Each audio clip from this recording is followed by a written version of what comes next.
السلام علیکم ورحمۃ اللہ وبرکاتہ۔ ایک نئے سبق کے ساتھ ہم آپ کی خدمت میں حاضر ہیں۔ امید ہے گزشتہ سبق تجوید کے قواعد کے ساتھ اور درست لفظ کے ساتھ آپ کو اچھے طریقے سے سمجھ آ گیا ہوگا۔ سبق کی روز دہرائی کریں اگر آپ بہترین رزلٹ چاہتے ہیں تو چلتے ہیں۔ آج ہم نے شروع کرنی ہے سورۃ الحشر پارہ 28 اور آیت نمبر 1 اور 2 آیات ہی ہم پڑھ سکیں گے، دوسری آیت کافی لمبی ہے۔ پھر سے نوٹ کریں، سورۃ الحشر پارہ 28 آیت نمبر 1 اور 2۔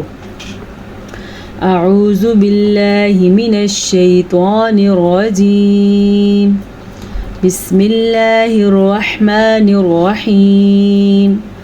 سورۃ الحشر مدنیہ، سورت کا نام بھی آپ کو پڑھنا آنا چاہیے۔ سورۃ الحشر مدنیہ، یہ اس کی آیات لکھی ہوئی ہیں اور یہ جو اس میں جتنے رکوع ہیں وہ لکھے ہوئے ہیں۔ سبح للہ ما فی السماوات وما فی الارض وہو العزیز الحکیم۔ سبح، سب سے پہلے سین زبر با، سب با زبر با، سبح زبر ح، سبح اتنی ہی مقدار ادا کرنی ہے۔ اگر کوئی اس کو پڑھے گا سبح یا کوئی پڑھے گا سبح، دونوں غلط ہیں۔ اگر کوئی تھوڑا سا بھی لمبا کرے گا یعنی کہ سبح تو بھی غلط ہے۔ یہ لکھا ہوا ہے سبح للہ، اللہ کا نام باریک پڑھنا ہے کیونکہ اللہ کے نام سے پہلے زیر ہے۔ اگر اللہ کے نام سے پہلے زیر آ جائے یا اللہ کے نام سے پہلے زیر آئے تو باریک پڑھتے ہیں، اور اگر اللہ کے نام سے پہلے زبر یا پیش آ جائے تو اللہ کا نام پر یعنی کہ موٹا کر کے پڑھتے ہیں۔ ما فی السماوات، ما یہ الف مدہ ہے، الف سے پہلے حرف پہ زبر آ جائے تو وہ الف مدہ ہوتا ہے۔ فی السماواتی، یا کے اوپر کوئی بھی حرکت نہیں ہے تو اس لیے ہم فی سماواتی نہیں پڑھ سکتے، ہم اسے پڑھیں گے فی السماواتی، یا کو ساکن کے بغیر پڑھے ہوئے، ٹھیک ہے۔ فی السماواتی، سین کے اوپر صرف بڑی زبر ہے جبکہ میم کے اوپر بھی کھڑی زبر ہے اور واؤ کے اوپر بھی کھڑی زبر ہے، تو سین کو ہم لمبا نہیں کریں گے، واؤ اور میم دونوں کو لمبا کریں گے۔ کیسے پڑھیں گے؟ فی السماواتی وما فی الارض، پھر سے الف مدہ اور را کو پر پڑھنا ہے کیونکہ را کے پر ساکن ہے، اور لیکن را سے پہلے حرف کے اوپر زبر یا پیش ہو تو را پر یعنی کہ موٹی کر کے پڑھیں گے۔ اگر را ساکن اور اس سے پہلے حرف کے نیچے زیر ہو تو را باریک پڑھیں گے۔ پر کیسے ہوتی ہے؟ فی الارض، باریک کیسے ہوتی ہے؟ فی الارض، دونوں میں فرق ہے، اسی کو تجوید کہتے ہیں۔ اگر آپ تجوید کے ساتھ پڑھنا چاہتے ہیں تو پھر آپ کو را بھی پر پڑھنی ہے اور ضاد بھی پر پڑھنا ہے۔ وَهُوَ الْعَزِيزُ الْحَكِيمُ، ہاں کے تلفظ کا خاص خیال رکھنا ہے۔ یہاں کا یہ والا جو مخرج ہے، 6 قسم کے مخرج حلق سے ریلیٹڈ ہیں۔ یہ حلق کے آخری حصے سے یعنی کہ جو حصہ چھاتی کی طرف جاتا ہے اس حصے سے نکلتا ہے۔ ہاں میں بہت زیادہ نکال رہی ہوں، آپ تھوڑا کم بھی نکال سکتے ہیں لیکن تب نکال رہی ہوں کہ آپ سیکھیں۔ ہاں، حمزہ، یہ دو جو ہیں حلق کے آخری حصے سے نکلتے ہیں۔ عزیز الحکیم، اب آپ میں سے اکثر لوگ پڑھتے ہوں گے عزیز الحکیم یعنی کہ عین کے تلفظ کا دھیان نہیں رکھتے تو وہ پھر الف سے عزیز بن جاتا ہے تو اس کا میننگ بھی الٹ ہو جائے گا۔ اسے ہم نے پڑھنا ہے وَهُوَ الْعَزِيزُ الْحَكِيمُ، هُوَ الَّذِي أَخْرَجَ الَّذِينَ كَفَرُوا، هُوَ الَّذِي، پھر سے ہا کو چھاتی سے نکالنا ہے۔ اب بعض لوگ اس کو پڑھتے ہیں هُوَ الَّذِي تو وہ غلط ہے، هُوَ الَّذِي اتنا بھی کریں تو غلط ہے، یہ ہے ہو، بس ہا پیش ہو، اتنی ہی مقدار ہے۔ هُوَ الَّذِي أَخْرَجَ الَّذِينَ، یہ مد جو آپ کو اپنے سامنے نظر آ رہی ہے یہ 3 الف کے برابر ہے، ٹھیک ہے۔ اس کو 3 سیکنڈ تک لمبا کرنا ہے، ساتھ ساکن یا آ گیا تو پھر 4 بن جاتے ہیں، تو اس کو ہم 3 سے 4 سیکنڈ تک لمبا کریں گے۔ کیسے؟ هُوَ الَّذِي أَخْرَجَ الَّذِينَ خوا کے تلفظ کا خاص خیال رکھنا ہے، را کو پر پڑھنا ہے، اور الذین میں لام بالکل بھی پر نہیں پڑھنا اور لام پہ رکنا بھی نہیں ہے۔ اکثر لوگ پڑھتے ہیں اخرج الذین، یہ غلط ہے، لام پہ رکنا جائز نہیں ہے، لام پہ غننے کی کیفیت ہی نہیں بنتی تو ہم کیسے لام پہ رک سکتے ہیں؟ ہم نے پڑھنا ہے اخرج الذین، نہ نون زبر نہ، نون زبر نا نہیں ہوتا، نون زبر نہ ہوتا ہے۔ کفروا، اسی طرح کاف کی زبر بھی مقدار چھوٹی اور فا پہ بھی کفروا، یہ دونوں ہم نے شارٹ مقدار کے ساتھ پڑھے۔ یہ واو مد ہے تو اس کو ہم نے کھینچ کے پڑھا ہے، ٹھیک ہے۔ من اہل الکتاب، من اہل الکتاب، اچھا جی یہ کیا ہے؟ نون ساکن، ٹھیک ہے۔ نون ساکن یا تنوین کے بعد حروف حلقی میں سے اگر کوئی حرف آ جائے تو وہاں پہ اظہار کا قاعدہ ہوتا ہے۔ حروف حلقی کتنے ہیں؟ 6 ہیں۔ کون کون سے ہیں؟ حمزہ ہا، عین ہا، غین خا، یہ ہے حمزہ۔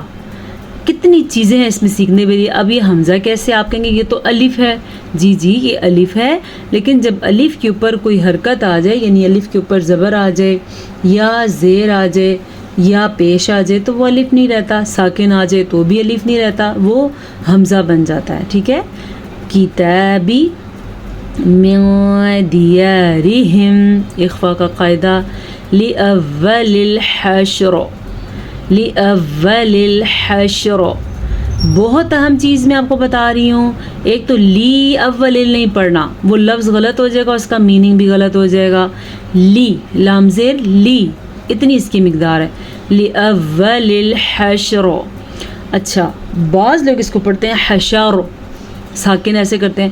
جناب شین پہ زبر تو نہیں ہے، شین پہ ساکن ہے، شین کو ہم نے ساکن ہی پڑھنا ہے، ہم نے پڑھنا ہے حشر، حشر، اور را کو پر بھی پڑھنا ہے، را کو ساکن بھی پڑھنا ہے۔ تو آپ سیکھیں لأول الحشر، حشر نہیں پڑھنا آپ نے۔ ما ظننتم ان یخرجوا، یہاں پہ بھی اخفا کا قاعدہ ہے، نون ساکن کے بعد تا آیا ہوا ہے۔ یہاں پہ ادغام بالغنہ کا قاعدہ ہے، یعنی کہ یہاں پہ غنہ ہوگا۔ پچھلی سبق میں یہ میں نے آپ کو سمجھایا ہے، آج ہم اس کی باقی 2 مثالوں پہ بھی بات کریں گے۔ ان یخرجوا، اب اگر کوئی پڑھے گا یخرجوا تو اس نے را کے بعد بھی واو ڈال دی جو کہ صرف جیم کے بعد ہے۔ یخرو، را پہ شروع، جیم پہ واو، جو یخرجو، را کو اتنا ہی ہم نے پڑھنا ہے جتنی اس کی مقدار بنتی ہے کیونکہ اس کے اوپر پیش ہے۔ وَظَنُّوا، تو یہ نون کے اوپر جب شد آ جائے یا جب میم کے اوپر شد آ جائے تو وہاں پہ ہمیشہ غنہ کیا جاتا ہے، ٹھیک ہے۔ جیسا کہ ابھی میں نے آپ کے سامنے پڑھا وَظَنُّوا، غنہ کیا شد کی وجہ سے۔ انہم مانعتہم، پھر نون کے اوپر شد آ گیا، یہاں بھی غنہ کریں گے۔ غنہ کیسے کرتے ہیں؟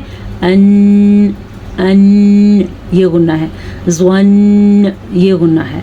انہم ما، یہاں پہ جو غنہ ہم نے کیا ہے کیونکہ میم ساکن کے بعد میم دوبارہ آ گیا ہے تو یہاں پہ ادغام شفوی کا قاعدہ ہوگا، یعنی کہ غنے کے ساتھ کیا جائے گا، ٹھیک ہے۔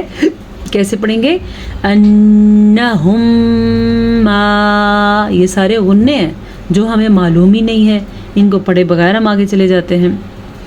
حصونہم، حصونہم من اللہ، پھر سے ادغام شفوی کا قاعدہ، اللہ کا نام پر پڑھنا ہے کیونکہ اللہ کے نام سے پہلے زبر ہے۔ کیسے؟ حصونہم من اللہ فأتاہم اللہ، یہ بھی اللہ کا نام پر ہے کیونکہ اللہ کے نام سے پہلے زبر ہے، یہ بھی اللہ کا نام پر ہے کیونکہ اللہ کے نام سے پہلے پیش ہے، البتہ یہ اللہ کا نام باریک ہے کیونکہ اللہ کے نام سے پہلے زیر ہے، للہ، اس لیے۔ من حیث لم، اچھا جی، من نون ساکن کے بعد پھر ہا آیا ہوا ہے، یہاں جو پیچھے ہم نے پڑھا تھا وہ نون ساکن کے بعد حمزہ آیا ہوا تھا اور یہاں پہ نون ساکن کے بعد کیا آیا ہوا ہے؟ ہا آیا ہوا ہے۔ تو یہاں پہ ہم کیسے پڑھیں گے؟ من حیث لم اظہار کر کے پڑھیں گے. نون کو ہم کسی صورت میں بھی چھپا نہیں سکتے، کیونکہ تب چھپاتے جب آگے کوئی چھپانے والا حرف ہوتا. یہاں پہ تو حمزہ ہے، ہا ہے، حا ہے. یہ حا آ گیا ہمارے پاس. جب ان میں سے کوئی حرف آ جائے تو وہاں پہ نون ساکن اور نون تنوین کو ظاہر کر کے پڑھتے ہیں، اور اس قاعدے کو کیا کہتے ہیں؟ اسے اظہار کہتے ہیں. يحتسبوا وقذف لم يحتسبوا وقذف في قلوبهم الرعب وقذف. قاف کو کیا کرنا ہے؟ موٹا کر کے پڑھنا ہے، کیونکہ قاف حروف مستعلیہ میں سے ہے، ٹھیک ہے. لیکن زال زبر ز، فا زبر فا، ان کو لمبا نہیں کرنا. جتنا میں بتا رہی ہوں، واو زبر وا، قاف زبر قا، وقا، زال زبر ز، وقا ز، فا زبر فا، وقذف، ٹھیک ہے. وقذف فی قلوبہم الرعب. اچھا جی، یا ساکن آ گیا ہے اور اس سے پہلے حرف نیچے زیر ہے، تو یا ساکن کی وجہ سے ہم زیر کی وجہ سے اسے کھینچ کے پڑھیں گے. فی قلوبہم الرعب. اچھا جی، رعب، رعب پر پڑھیں گے کیونکہ را جو ہے اس کے اوپر پیش ہے. یخربون، اب یہ را باریک پڑھیں گے کیونکہ اس کے نیچے زیر ہے. بیوتہم بایدیہم.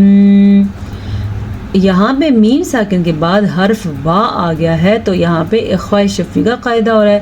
اخفاء شفوی کی روح سے جب میم ساکن ہو اور اس کے بعد حرف با آ جائے تو وہاں پہ ہونٹ بند کر دیے جاتے ہیں اور غنہ بھی کیا جاتا ہے. اس لیے یہ قاعدہ کیا بنے گا؟ بیوتہم بایدیہم وایدی المؤمنین. یہ کیا ہے؟ یہ یا لین ہے. یا ساکن سے پہلے زبر آ جائے تو یا لین ہے، واو ساکن سے پہلے زبر آ جائے تو واو لین ہے. تو اسے ہم وائی پڑھیں گے، وائی نہیں پڑھیں گے.